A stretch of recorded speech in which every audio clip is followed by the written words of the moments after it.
Boa noite a todos. Hoje vamos dar início à leitura do Evangelho.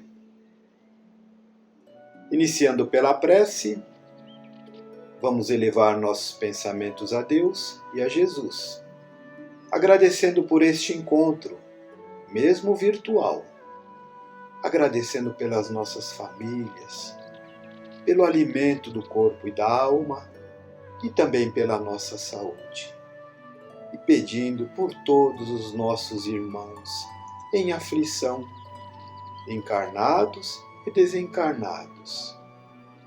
Pedindo pelos nossos irmãos enfermos, os que estão nos vícios, os que estão dormindo pelas ruas, e a todos aqueles que passam por grandes sofrimentos e grandes provações. Pai nosso que estás no céu, santificado seja o vosso nome, e que venha a nós o vosso reino de amor e de bondade.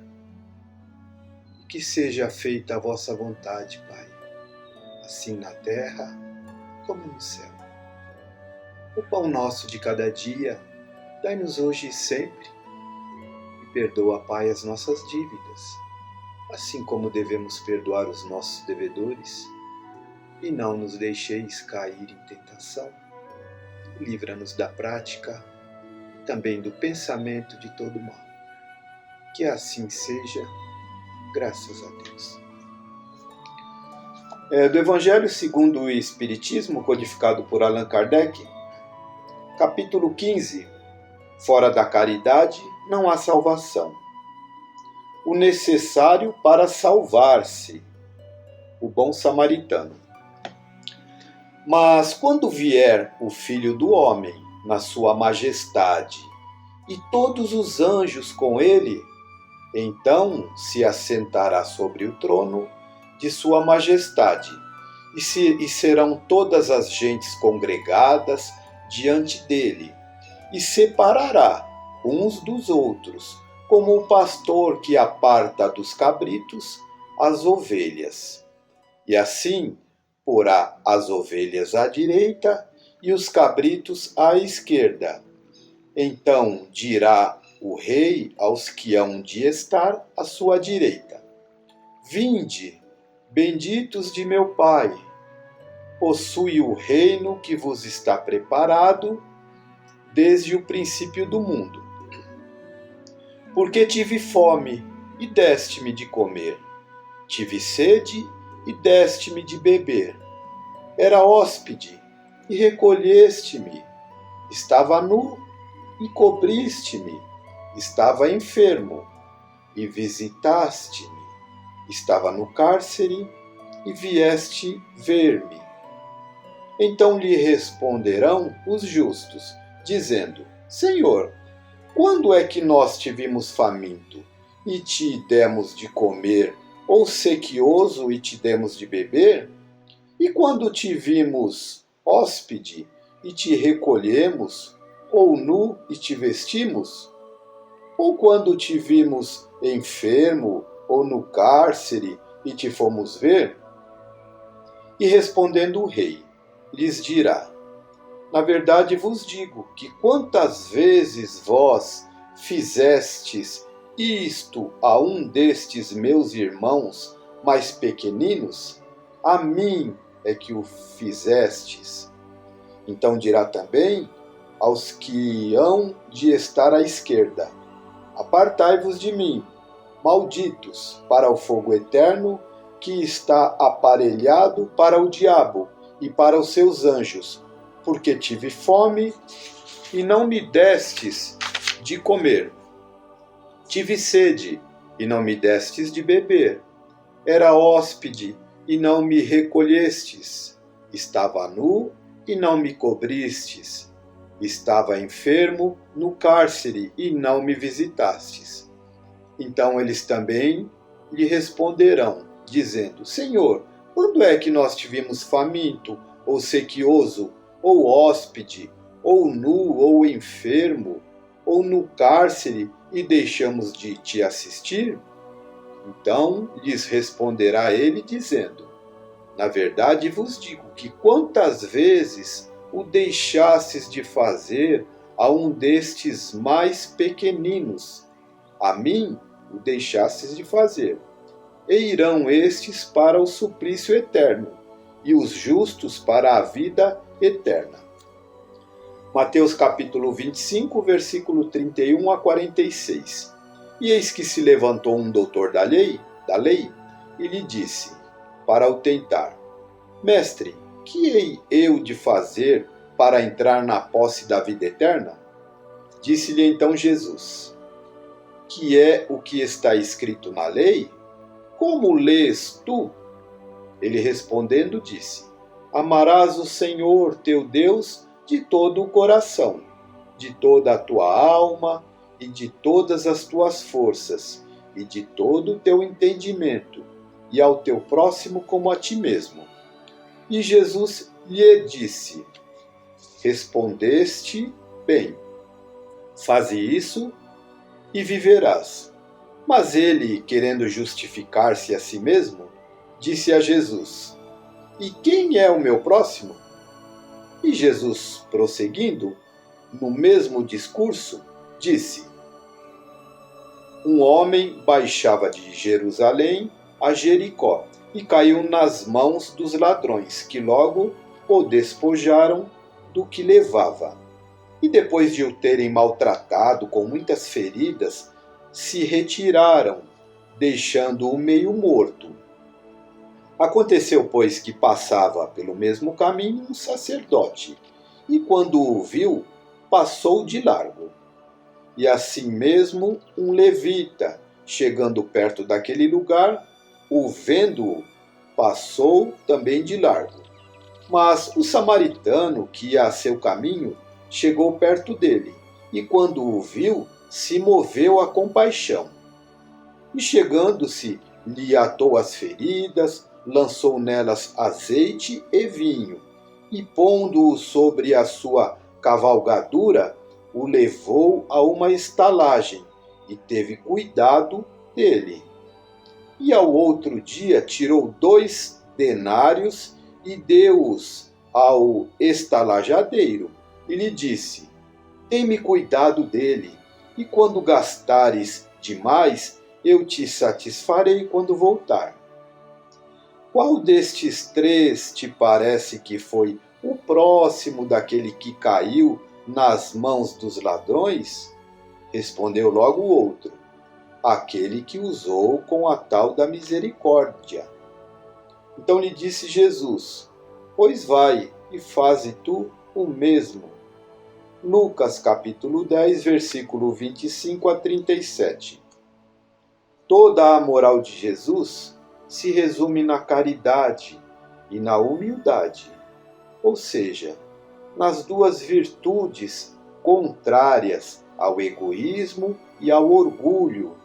Em todos os seus ensinamentos, mostra essas virtudes como sendo o caminho da felicidade eterna.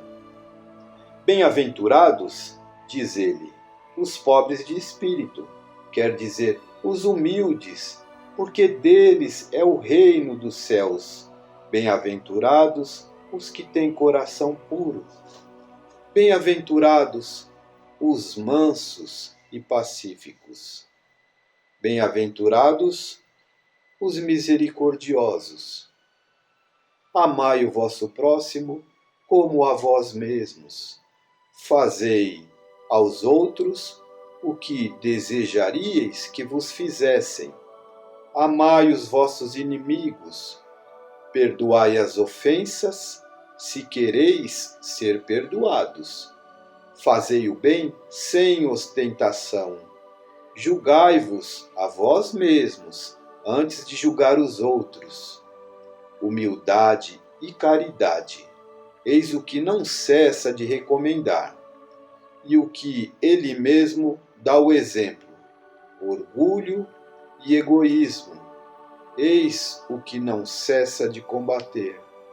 Mas ele fez mais do que recomendar a caridade, pondo-a claramente em termos explícitos como a condição absoluta da felicidade futura. No quadro que Jesus apresenta, do juízo final, como em muitas outras coisas, temos de separar o que pertence à figura e à alegoria.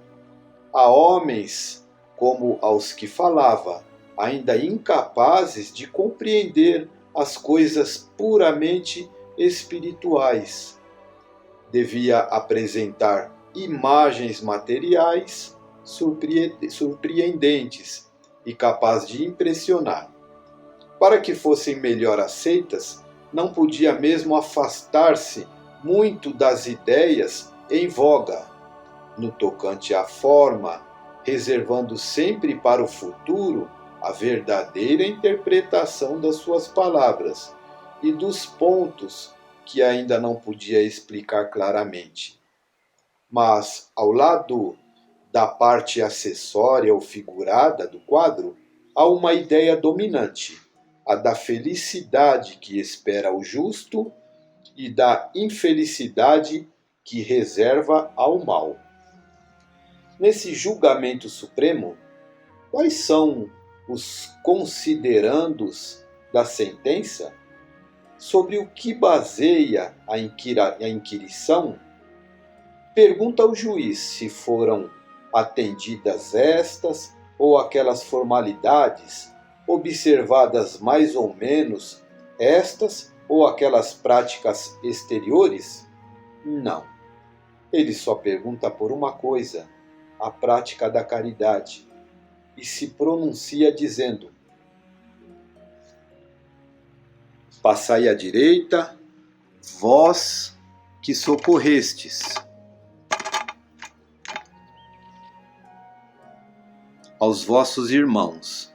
Passai à esquerda, vós que fostes duros para com eles. Indaga pela ortodoxia da fé? Faz distinção entre o que crê de uma maneira e o que crê de outra? Não, pois Jesus coloca o samaritano, considerado herético, mas que tem amor ao próximo, sobre o ortodoxo, a quem falta caridade. Jesus não faz, portanto, da caridade uma das condições da salvação, mas a condição única.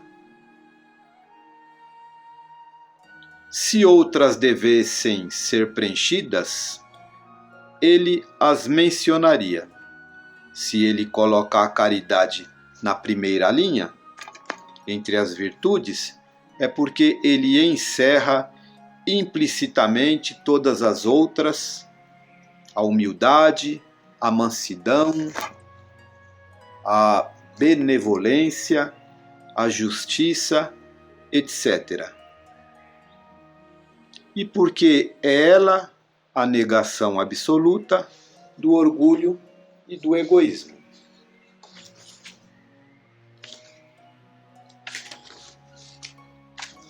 E assim a gente termina esse capítulo do Evangelho com essa mensagem que vem nos falar mais uma vez da caridade. Essa caridade eu acho que essa mensagem nos traz um aprendizado, onde a gente percebe que essa caridade ensinada por Jesus, não só pelas mensagens do Evangelho, está se aflorando, mas também na frente dos nossos olhos. A gente percebe no nosso dia a dia que essa caridade está sendo praticada. E esse sentimento que há de envolver os nossos corações cada vez mais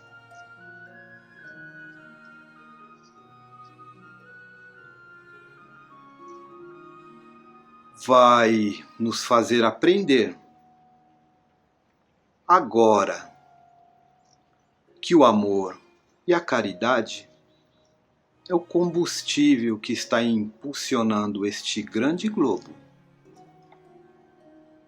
e que nós podemos ser os passageiros escolhidos pelo Pai para fazer parte dessa morada.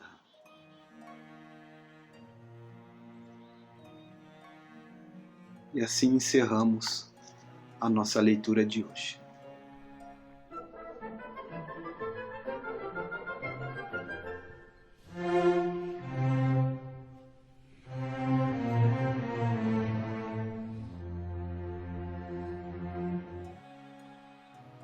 Olá, queridos amigos, estamos retomando novamente as leituras, os estudos dos nossos trabalhos de quarta-feira.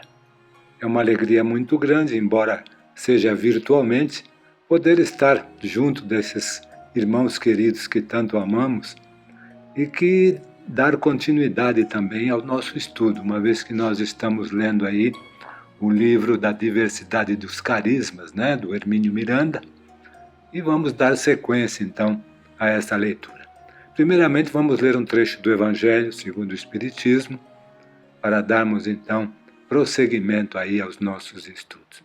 O item escolhido foi o da mediunidade gratuita, uma vez que esse trabalho que estamos estudando, ele fala bastante sobre a mediunidade, que no caso aí é a Regina, né? Essa moça que tem esse dom e que recebe aí, então, de todos os irmãos espirituais aí, o amparo, a ajuda. E mediunidade gratuita fala o seguinte: os médiuns de agora, visto que também os apóstolos tinham mediunidade, receberam de Deus igualmente um dom gratuito, o de serem os intérpretes dos espíritos para instruírem os homens, para lhes mostrar o caminho do bem e conduzi-los à fé, e não para venderem palavras que não lhe pertencem, visto que não são o produto de suas concepções, nem de suas pesquisas, e nem de seus trabalhos pessoais. Deus quer que a luz chegue a todos, não quer que o mais pobre seja dela privado e possa dizer: não tenho fé porque não a pude pagar. Não tive a consolação de receber os encorajamentos e os testemunhos de afeição daqueles por quem choro, porque sou pobre. Eis porque a mediunidade não é um privilégio e se encontra em todos os lugares. Cobrar por ela seria desviá-la de seu objetivo providencial. Todo aquele que conhece as condições em que os bons espíritos se comunicam e a repulsa que sentem por tudo o que é de interesse egoísta, sabe como pouca coisa é preciso para que se afastem. Jamais poderá admitir que os espíritos superiores estejam à disposição do primeiro que os chamasse, recompensando-os a tanto por sessão. O simples bom senso repele este pensamento. Não seria também uma profanação evocar em troca de dinheiro os seres que respeitamos ou que nos são queridos? Sem dúvida, agindo assim, podem-se ter manifestações, mas quem poderá garantir a sinceridade delas? Espíritos levianos, mentirosos, espertos e toda espécie de espíritos inferiores, muito pouco escrupulosos, correm sempre a esses chamados e estão sempre prontos a responder a tudo que lhes é perguntado, sem se preocupar com a verdade. Aquele que quer comunicações sérias deve, em primeiro lugar, procurá-las seriamente, depois de certificar-se sobre a natureza das ligações do médium com os seres do mundo espiritual. Portanto, a primeira condição para se alcançar a benevolência dos bons espíritos é a humildade, o devotamento, a abnegação e o mais absoluto desinteresse moral e material. Ao lado da questão moral apresenta-se uma consideração real e positiva não menos importante, que se liga à própria natureza da mediunidade. A mediunidade séria não pode ser e jamais será uma profissão, não somente porque seria desacreditada moralmente e logo se assemelharia aos que leem a sorte, mas também porque um obstáculo se opõe a isso. É que a mediunidade é um dom essencialmente móvel, fugidio, variável e inconstante. Ela seria, pois, para o explorador, um recurso completamente incerto que poderia lhe faltar no momento mais necessário. Então veja, o que ele tenta nos explicar é isso, essa questão da mediunidade ser fugidia. Então não é a qualquer momento e a qualquer hora que o médium poderia conseguir os resultados que quer. E continua, ela seria, pois, para o explorador um recurso completamente incerto que poderia lhe faltar no momento mais necessário. Outra coisa, é um talento adquirido pelo estudo e pelo trabalho e que, por essa razão, equivale a uma propriedade da qual naturalmente é permitido tirar proveito. Mas a mediunidade não é nem uma arte, nem um talento. É por isso que ela não pode tornar-se uma profissão. Ela apenas existe com a participação dos espíritos. Sem eles não há mediunidade. A aptidão pode continuar existindo, mas o exercício é falso, é nulo. Não há um único médium no mundo que possa garantir a obtenção de uma manifestação espírita num determinado instante. Explorar a mediunidade é, portanto, dispor de algo que não se possui. Afirmar o contrário é enganar aquele que paga. Ainda há mais. Não é de si mesmo que o explorador dispõe, é dos espíritos, das almas dos mortos cuja cooperação se colocou à venda. Esta ideia causa repugnância. Foi esse tráfico, comprovado pelo abuso, explorado pelos impostores, pela ignorância, pela crendice e pela superstição, que motivou a proibição de Moisés. O Espiritismo moderno, compreendendo a seriedade da questão, lançou sobre seus exploradores o descrédito, elevando a mediunidade à categoria de missão. Nós podemos ver aí no Livro dos Médiuns, na segunda parte, capítulo 28, e também no Céu e Inferno, na primeira parte, capítulo 11, né? Onde nós vamos ver então que nos fala sobre exatamente a exploração indevida da mediunidade. Muito bem, feita a leitura do Evangelho, então, vamos à leitura da nossa obra, né? Ou seja, a obra que nós estamos aí estudando todas as nossas quartas-feiras aí do nosso querido União. E lembrando que nós havíamos, desde a última vez em que estivemos juntos, parado num item, né? Onde fala da psicologia do desdobramento, né? Um item aqui deste livro nosso que estamos seguindo aí, deixa-me ver aqui, é do capítulo 5, né? Capítulo 6, melhor dizendo, desdobramento como pré-condição do trabalho mediúnico. E esse item 5 fala da psicologia do desdobramento. Vamos ver o que nos reserva aí. Vamos dando umas paradinhas aí no meio para comentar alguma coisa, mas vamos fazer a leitura então. Psicologia do desdobramento.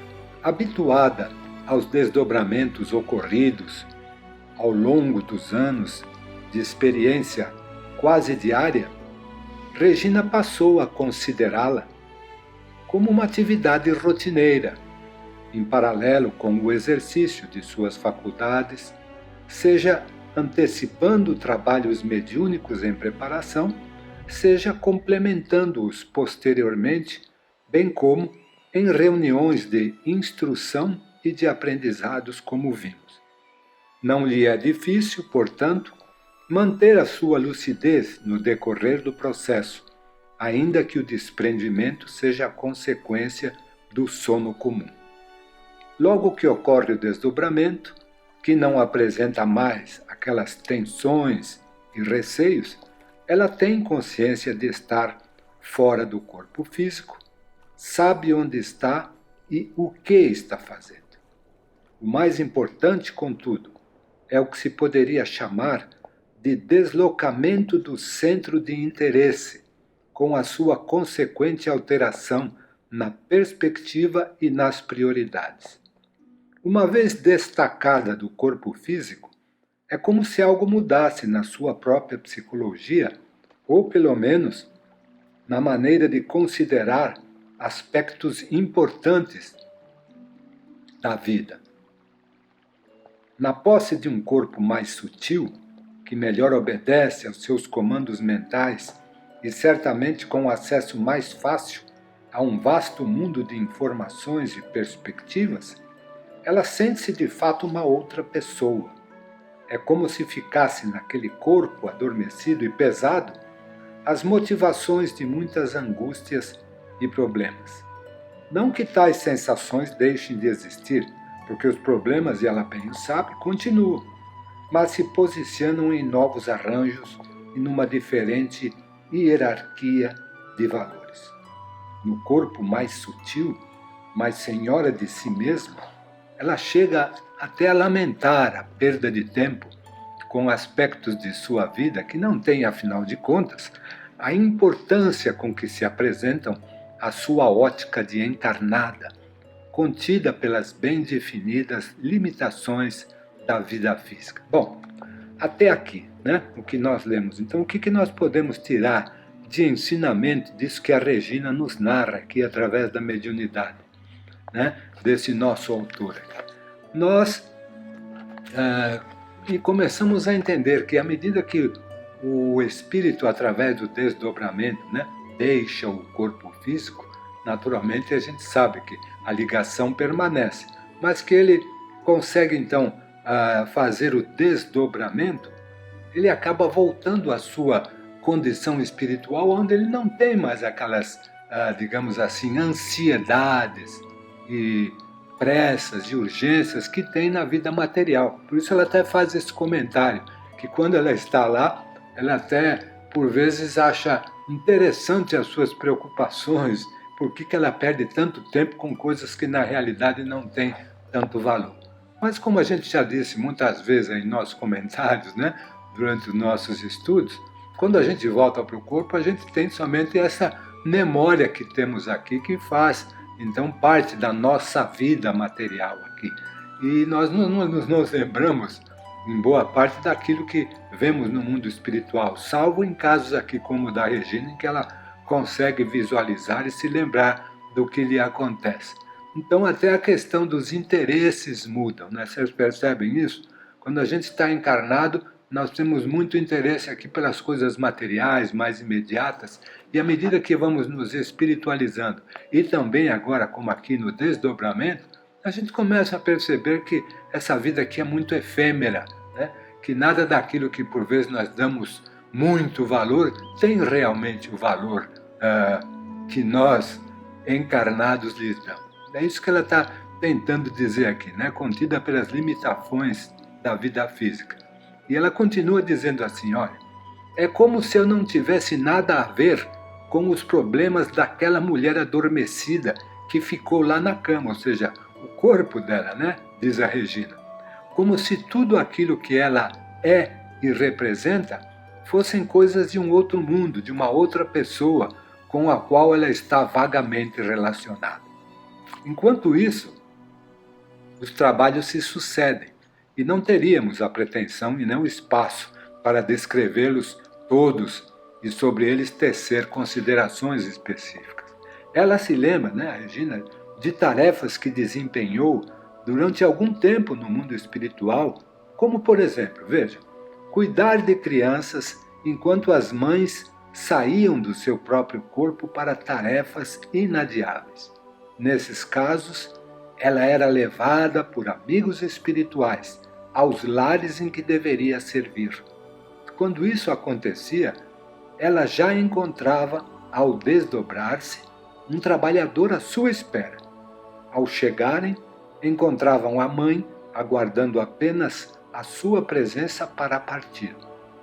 Trocavam algumas palavras e a pessoa seguia feliz e confiante, porque alguém ficara de plantão junto às crianças adormecidas. Vejam que interessante, né? Então Regina ficava aí como se fosse um anjo de guarda na realidade, né? Cuidando daquelas crianças, enquanto a mãe dessas crianças, por desdobramento, tinha que aí cumprir outras obrigações. Regina informa que nunca teve problemas graves nessas vigílias, mesmo porque dificilmente as crianças despertavam do lado de cá, ou seja, da matéria, preferindo ficar despertas do outro lado da vida. Tais lares eram usualmente muito simples, em ambientes pobres. Às vezes resumiam-se em um único aposento, onde se apertavam camas, bercinhos, mesas, um armário, um fogão, enfim, um mínimo de que precisava uma casa, por mais modesta que seja. Nunca identificou essas mães ou as crianças, mas eram obviamente criaturas em provações difíceis no plano físico, embora credoras de certa cobertura e carinho de devotados companheiros espirituais. São frequentes também as idas de Regina em visita a doentes, com problemas semelhantes aos que se verificam no corpo físico. Muitas dessas atividades são direta ou indiretamente relacionadas com o trabalho mediúnico em desenvolvimento no grupo que ela frequenta. Um exemplo disso é dado e é relatado por nós a seguir. Certa vez, ela foi levada a uma reunião de instrução num plano que lhe pareceu bastante elevado. Ela sabia que estava ali somente porque o seu devotado amigo espiritual conseguira uma autorização para ela e naturalmente a levara sob sua responsabilidade e proteção. Encontrou lá um vasto salão de conferências e visitou departamentos onde havia uma grande profusão de aparelhos desconhecidos. Contemplava aquilo algo aturdido. Observava, e fazia perguntas. Sentia, contudo, que onde quer que se encontrasse, ela estava sob o controle mental do seu amigo, embora ele não estivesse ao seu lado durante a visita. E ela percebia isso porque, ante qualquer atitude equívoca ou uma curiosidade injustificada, ela sentia o pensamento dele induzindo-a a prosseguir. Consciente de estar ali por uma concessão especial e não porque tivesse méritos pessoais, esforçava-se por se manter atenta e vigilante, preparando com bastante cuidado as suas perguntas e escolhendo as palavras que ia dizer. Mas mesmo assim houve pequenos incidentes. A certa altura, por exemplo, ela viu passar uma jovem e, sem saber como, ela percebeu que a moça era uma recém-desencarnada. Mas a sua curiosidade levou a melhor sobre os seus cuidados. E ela se aproximou da moça, iniciando uma conversação com o objetivo de saber como ela se sentia logo após a morte. Já estava formulando uma pergunta específica quando a interrompeu, desculpando-se com a jovem e pensando: puxa, eu preciso ter cuidado, não posso decepcionar o meu amigo. Quando os trabalhos da noite terminaram, ela, pelo braço dele, retirou-se, descendo as escadarias juntamente com outras pessoas desconhecidas dela, mas certamente conhecidas dele, pois conversavam animadamente. Feliz por estar ali ao lado dele e vê-lo integrado naquele ambiente de seriedade, de paz, ela aconchegou-se a ele e lhe disse: como eu o amo, meu paizinho, adoro meu paizinho. Ele sorriu, né, e replicou: amar sim, minha filha, mas adorar só a Deus. E a lição ficou. Então aí, vejam, né? Nesse trecho que nós lemos hoje, né? Essa médium, então, a Regina, nos conta das suas próprias experiências aí, né? Num desdobramento. Ainda é, para muita gente, misterioso como é que é essa história de desdobramento, como é que isso pode acontecer. Nós sabemos que isso é mais normal, né, do que parece. Quantos de nós, e por vezes até, alguns até com vergonha de contar, né, com medo que vão, poxa, alguém vai me chamar de desequilibrado por eu dizer isso. Não, é bastante normal que isso aconteça, que nós, durante o sono, né, nos desprendamos do corpo, né, e vamos aí fazer as nossas incursões no plano espiritual. A isso se chama, então, desdobramento, que é objeto de estudo nesse nosso capítulo aí, desse nosso querido livro aqui.